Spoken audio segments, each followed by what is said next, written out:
SolveYourTech.com, your source for how-to guides and tutorials.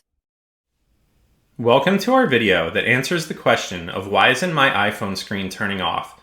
If this guide helps you out, then please consider subscribing and liking this video. If your iPhone screen isn't turning off, even if you haven't looked at it or interacted with it for a couple of minutes, then it's likely due to one of two settings. The first setting is called Auto Lock, and it controls the amount of time that your iPhone will wait before it locks itself automatically. You can change this option by opening Settings.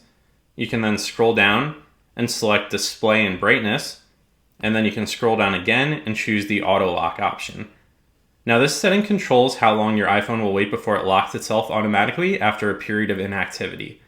Depending on your device's security settings and any accounts that you might have set up on the device, you might not have a never option here.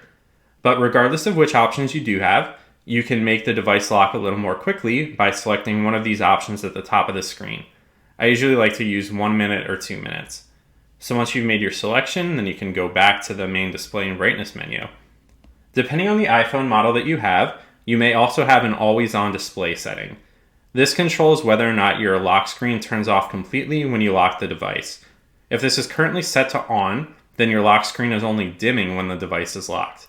If you would like to turn off the lock screen completely, then you can choose always on display, and then you can tap the button to the right of always on display again to turn it off. So now when you lock your iPhone screen, it's going to go completely dark instead of going into the dim state. Make sure to like this video and subscribe to our channel to see more tech guides like this one. For additional information on this topic and to read the entire article, click the link in the description to visit solveyourtech.com.